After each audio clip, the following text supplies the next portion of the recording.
Hello friends, welcome to YouTube channel Shubh Srivastava agriculture.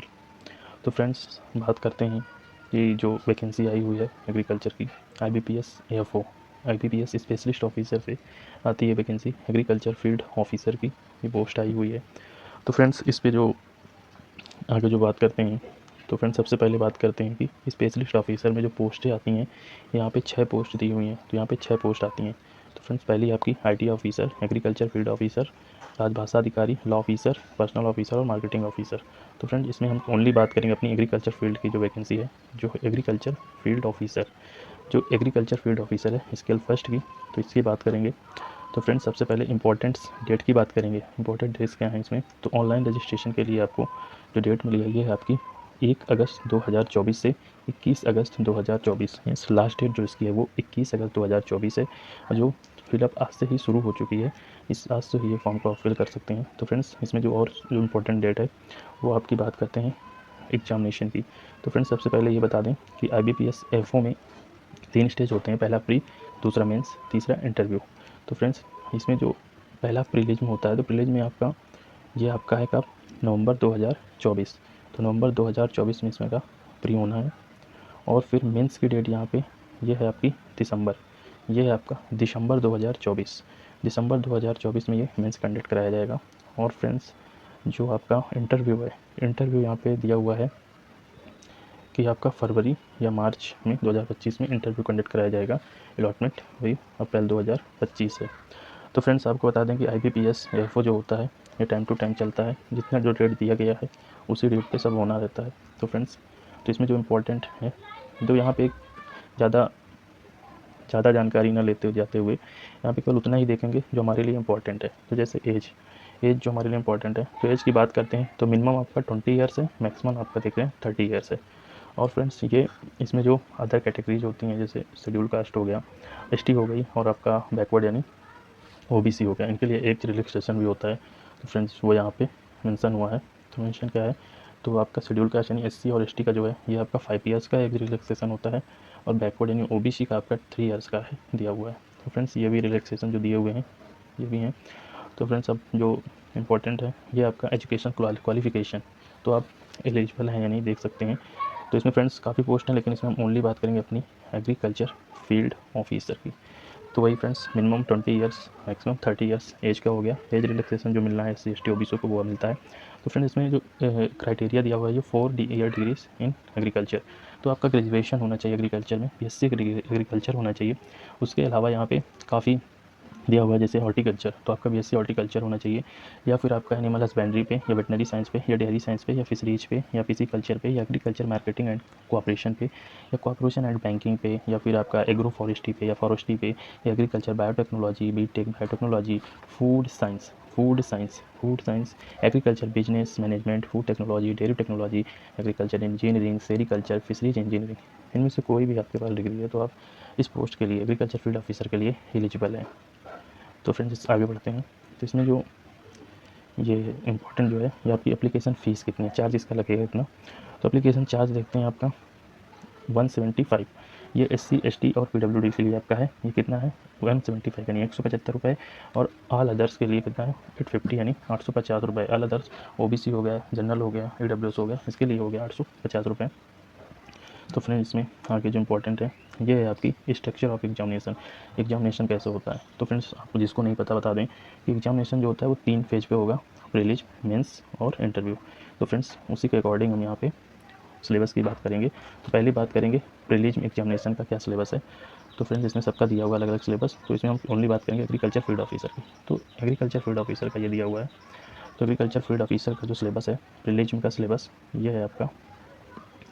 पहला है English language यानी इंग्लिश, दूसरा है रीजनिंग, तीसरा है क्वांटिटी एप्टीट्यूड, यानी 3 subject, English language, reasoning, quantity aptitude. तो इसमें नंबर ऑफ क्वेश्चन कितना, इंग्लिश का 50 क्वेश्चन, रीजनिंग का 50 क्वेश्चन एंड क्वांटिटी एप्टीट्यूड का 50 क्वेश्चन। मार्क्स की बात करते हैं तो इंग्लिश का 25 मार्क्स का होता है, रीजनिंग 50 मार्क्स का, और क्वांटिटी एप्टीट्यूड यानी मैथ 50 मार्क्स का होगा। मीडियम देते हैं तो ये हिंदी इंग्लिश सभी मीडियम, दोनों मीडियम पे यानी आपका पेपर होगा। और फिर ड्यूरेशन की बात करें तो इसमें सेक्शनल टाइमिंग होती है। इस तरह 40 मिनट आपको मिलता है किसके लिए, इंग्लिश के लिए, 40 मिनट आपको रीजनिंग के लिए, 40 मिनट ही आपको मिलेगा क्वांटिटी एप्टीट्यूड के लिए। टोटल की बात करते हैं तो टोटल आपका यहाँ पे देख सकते हैं 150 टोटल क्वेश्चन है, 125 यहाँ पे मार्क्स है और 2 घंटे यहाँ पे टाइमिंग। तो टोटल टाइमिंग 2 घंटे की है और सेक्शनल टाइमिंग 40 मिनट की, तीनों की हो गया। तो फ्रेंड्स आगे बात करते हैं, यदि प्री आप क्वालिफाई करते हैं तो मेंस पे जाएंगे। तो मेंस का जो सिलेबस है, तो यहाँ पे मेंस का जो सिलेबस मेंशन है वो एग्रीकल्चर फील्ड ऑफिसर के लिए ही देखेंगे। तो यहाँ पे प्रोफेशनल नॉलेज मीन्स आपका एग्रीकल्चर फील्ड ऑफिसर का प्रोफेशनल नॉलेज का मतलब जो एग्रीकल्चर सब्जेक्ट हैं वो आपसे यहाँ पूछे जाएंगे। तो यहाँ पे नंबर ऑफ क्वेश्चन कितने होंगे, नंबर ऑफ क्वेश्चन आपके होंगे 60, मैक्सिमम नाम इसमें कितने होंगे। तो यहाँ पे मार्क्स भी आपके 60 हैं, इंग्लिश एंड हिंदी दोनों लैंग्वेज पे होगा और 45 मिनट का यहाँ पे टाइम दिया जाएगा। तो फ्रेंड्स आगे बढ़ते हैं, जो मेंस क्वालिफाई करेंगे उनका इंटरव्यू होगा आपको। तो फिर अब आगे बात करते हैं जो इंपॉर्टेंट है, हाँ वैकेंसीज कितनी आई हुई हैं इसकी बात करें। तो वैकेंसीज की बात करें तो इस बार थोड़ा निराश यानी कम है। तो फ्रेंड्स देखते हैं एग्रीकल्चर फील्ड ऑफिसर की वैकेंसीज कितनी हैं। तो फ्रेंड्स पिछले ईयर्स की कंपेयर करते हैं इस बार थोड़ा कम है। तो देखते हैं, तो यहाँ पे टोटल वैकेंसीज हैं आपकी 346 यानी 346 टोटल वैकेंसीज आई हुई हैं इस बार। तो यहाँ पे देख सकते हैं कैटेगरी वाइज, एससी का आपका 52 वैकेंसीज हैं और एसटी का आपका 26 और ओबीसी का 92 और ईडब्ल्यूएस का 34 और यूआर यानी जनरल का 142 ये कैटेगरी वाइज वैकेंसी है।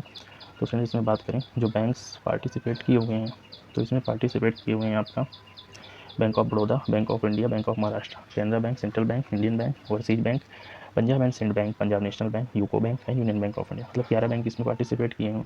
बट जो वैकेंसीज दिए हुए हैं वो 2 बैंक हैं आपके, पंजाब नेशनल बैंक और UCO bank. Punjab national bank में सबसे ज़्यादा वैकेंसी 310 मतलब 310 वैकेंसीज दी हुई हैं और यूको बैंक में भी 336 वैकेंसी का सहयोग किया हुआ है। तो फ्रेंड्स इसमें बात करते हैं, तो जो वैकेंसीज हैं वो इंक्रीज़ भी हो जाती हैं, कभी हुई कभी नहीं हुई, तो इंक्रीज़ भी होना पॉसिबल है यहाँ पे, क्योंकि यहाँ पे देख सकते हैं जो बैंक ऑफ बड़ौदा है इन्होंने नॉट रिपोर्ट किया है, अभी इन्होंने रिपोर्ट नहीं किया है। बैंक ऑफ इंडिया तो जीरो, इन्होंने रिपोर्ट कर दिया है कि हमारे पास कुछ नहीं है। तो बैंक ऑफ महाराष्ट्र भी नॉट रिपोर्टेड है, सेंट्रल बैंक भी आपका सेंट्रल बैंक ऑफ इंडिया भी नॉट रिपोर्टेड है, इंडियन बैंक भी नॉट रिपोर्टेड है और आपका पंजाब एंड सिंध बैंक भी नॉट रिपोर्टेड है और आपका यूनियन बैंक भी नॉट रिपोर्टेड है। तो फ्रेंड्स पॉसिबल है कि वैकेंसी इंक्रीज हो सकती हैं। तो फिर आगे बात करते हैं जो इंपॉर्टेंट है, यहाँ पे गाइडलाइंस की बात करेंगे। तो गाइडलाइंस यहाँ पे देखना बहुत इंपॉर्टेंट है, क्योंकि फॉर्म फिलअप के टाइम ये बहुत ही इंपॉर्टेंट रोल प्ले करेगा। तो फ्रेंड्स यहाँ पे बात करते हैं इसकी, तो इसमें जो इंपॉर्टेंट है आपकी photograph, signature, left thumb impression and hand write written declaration. तो फ्रेंड इसमें जो सबसे पहले बात करते हैं, तो फ्रेंड ये शॉर्ट पे रखते हैं, तो शॉर्ट पे रखते हैं तो फोटोग्राफ इमेज का थोड़ा तो इंपॉर्टेंट है, वही देखते हैं। तो सबसे पहले डायमेंशन की बात करें तो 200 बाई 230 पिक्सल का होना चाहिए, मतलब 200 बाई 230 पिक्सल का होना चाहिए। साइज़ की बात करते हैं फोटोग्राफ की, तो 20 KB से 50 KB के बीच में होना चाहिए, मतलब 20 KB टू 50 KB बिटवीन होनी चाहिए। तो फ्रेंड्स आगे बात करते हैं, जो ये जो नया फीचर्स है ये तो सभी जगह फॉर्म में आने लगा है, फोटोग्राफ कैप्चर। तो इसमें आपको वेब कैम या मोबाइल फ़ोन के कैमरे से आपको फ़ोटो कैप्चर करनी पड़ेगी। तो ये हो गई आपकी फोटोग्राफ कैप्चर। तो उसके बाद आगे बात करते हैं, आपको ये यहाँ पे मेंशन हुआ है कि आपको फ़ोटो कैप्चर के क्या ध्यान रखना है, क्या क्या नहीं करना है, तो वो सब है। तो फिर सिग्नेचर की बात करते हैं, तो सिग्नेचर तो आप फ्रेंड इसमें क्या है, तो सिग्नेचर का देखते हैं। तो सिग्नेचर पे ये देखते हैं सबसे पहले इंपॉर्टेंट क्या है, the applicant has to sign on white paper with black ink pen. तो यहाँ पे आपको ब्लैक पेन से क्या करना है, वाइट पेपर पे साइन करना है और यहाँ पे डायमेंशन भी दिया मेंशन है। और यहाँ पे आपको फाइल की साइज़ क्या रखनी है, सिग्नेचर की साइज़ आपको 10 KB से 20 KB के बीच में रखती है, means between 10 KB to 20 KB। तो फ्रेंड यहाँ पे आगे बढ़ते हैं, जो इंपॉर्टेंट है वो है आपका left thumb impression. Left thumb impression की बात करें तो इसमें भी आपको कुछ मेंशन किया गया हुआ है, यहाँ पे मेंशन है कि आपको लेफ्ट थंब इम्प्रेशन लगाना है, वो भी कहाँ पे, वाइट पेपर पर और ब्लैक या ब्लू इंक से लगा सकते हैं। तो यहाँ पे मेंशन है, आप देख सकते हैं, left thumb impression on a white paper with black और ब्लू इंक। तो फ्रेंड्स अब इसमें जो इंपॉर्टेंट है ये आपका है फाइल साइज़ आपका 20 KB टू 50 KB होनी चाहिए, 20 KB से 50 KB के बीच में यहाँ पे लेफ्ट थंब इम्प्रेशन का फाइल होनी चाहिए। तो JPG दोनों फॉर्मेट में हो सकता है। तो फ्रेंड्स फिर आते हैं हैंड रिटन डिक्लेरेशन इमेज। तो जो हैंड रिटन डिक्लेरेशन है, तो फ्रेंड यहाँ पे हैंड रिटन डिक्लेरेशन की बात करते हैं। तो हैंड रिटन डिक्लेरेशन में क्या दिया हुआ है यहाँ पे, जब यहाँ पे दिया write to the declaration in English clearly on white paper with black ink. तो यहाँ पे भी आपको ब्लैक पेन से वाइट पेपर पे क्लियरली आपको यहाँ पे जो डिक्लेरेशन है उसको मेंशन करना है, फिर उसको अपलोड करना है। यहाँ पे फाइल साइज भी दिया हुआ है इसमें 50 KB से 100 KB, मतलब 50 KB से आपको 100 KB के बीच में इसकी हैंड डिक्लेरेशन की इमेज को रखना है। तो फ्रेंड्स आगे बढ़ते हैं, तो ये फ्रेंड्स ये है आपका हैंड डिक्लेरेशन, ये आपका हो जाता है हैंड डिक्लेरेशन, जिसको आपको ब्लैक पेन से वाइट पेपर पर लिख के अपलोड करना होता है। तो फ्रेंड्स आगे बढ़ते हैं।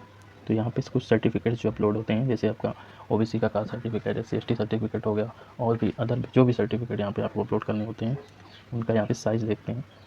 तो यहाँ पे साइज़ देखेंगे तो size of the file should not be exceeding 500 KB। तो यहाँ पे 500 KB से ज़्यादा साइज नहीं होना चाहिए किसी भी सर्टिफिकेट को आप अपलोड कर रहे हो तो फ्रेंड्स, तो और ये जो इम्पोर्टेंट पॉइंट है आपका ये सिग्नेचर या फिर handwritten declaration in capital letter shall not be accepted. तो आपको सिग्नेचर कैपिटल लेटर पे नहीं करना है, और जो हैंड रिटन डिक्लेरेशन उसको पूरा कैपिटल लेटर पे नहीं लिखना है, जिस तरह जो लिखा हुआ है यहाँ पे मेंशन है उसी तरह आपको लिखना है। तो फ्रेंड्स आगे बढ़ते हैं। तो स्कैनिंग डॉक्यूमेंट्स भी वही है आपका, कैसे क्या होना चाहिए, 200 DPI यहाँ पे रेजुलेशन जो होता है वो मेंशन है। तो फ्रेंड्स इतना ही था, ये बेसिक जानकारी थी, और आपको आई होप ये अच्छा लगा होगा वीडियो। तो फ्रेंड्स आपको जितनी मतलब इन्फॉर्मेशन चाहिए होती है फॉर्म फिलअप के लिए, वैकेंसीज के लिए, उतने मैंने बता दिए। तो friends thank you so much. तो फ्रेंड्स इस लास्ट में देख लेते हैं एक बार फिर से, डेट इंपॉर्टेंट है क्योंकि बहुत ही इंपॉर्टेंट होता है।